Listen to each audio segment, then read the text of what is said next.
What's good, everybody? Welcome back to my channel. Happy New Year to everyone. So this is the very first video for this year, and I'm looking forward to making more video for you guys in the future. In this video, I'm going to show you guys one of the best way to speed up your workflow when you're working. So usually when I'm working, sometimes I don't have time to rename the tracks. What I used to do is I just color code them to the colors that I usually use for each instrument. So for example, for drums, I usually use red color.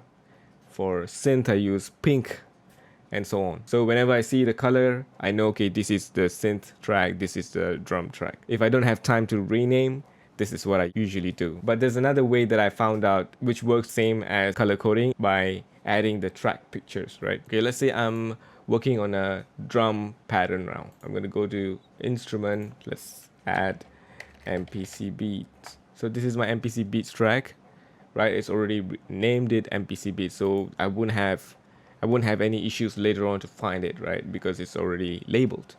But what if it's not labeled, right? So what you can do, what I usually do now is, besides color coding them, I just double click on it and go to this Kanye making a beat picture, right? I just download it from the internet and upload it in the track picture folder.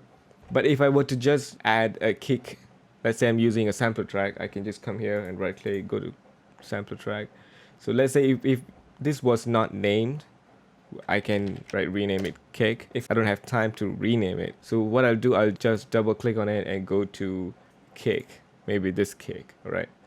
Or if I'm adding a snap, right? I don't want to rename this to snap, so I'm just going to double click on this and go and find the snap.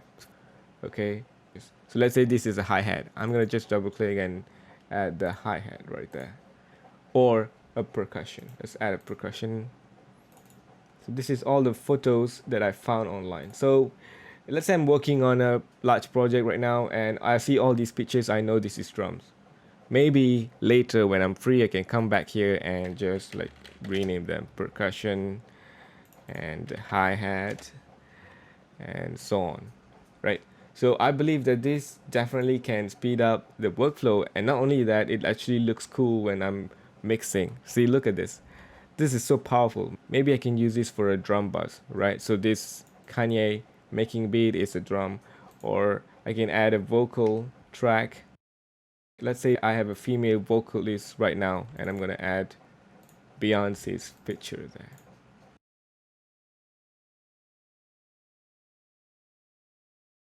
Or a backing vocal. So you see this, I've added backing vocals picture as well.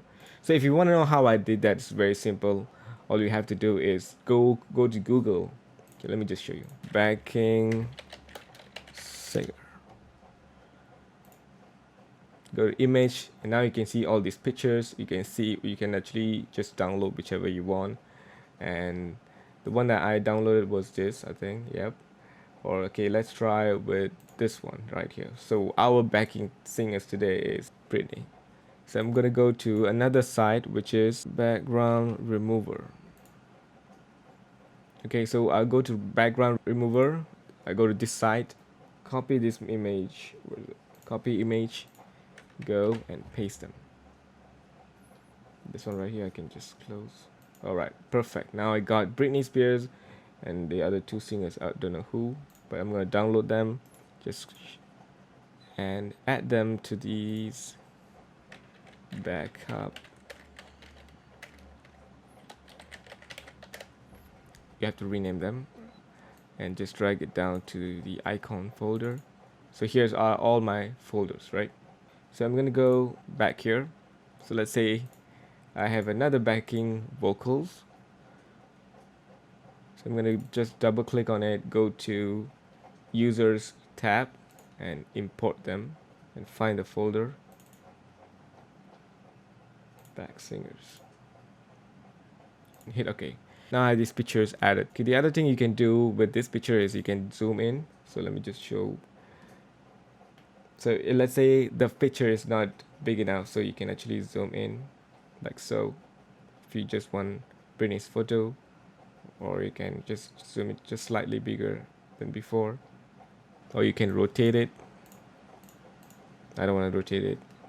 Can you have the intensity I don't know what that does. So this is what I do to speed up my workflow. So you see audio 1, I have the picture here. Audio 2, I have the backing singer. And now I know the audio 1 is for vocal, but I can come back later and just edit them to BV, you know, stuff like that. So if you guys find value in this video, please make sure to subscribe, turn on notifications, smash the like button, and share this video to everybody. Thank you so much for watching. I see you guys in the next video.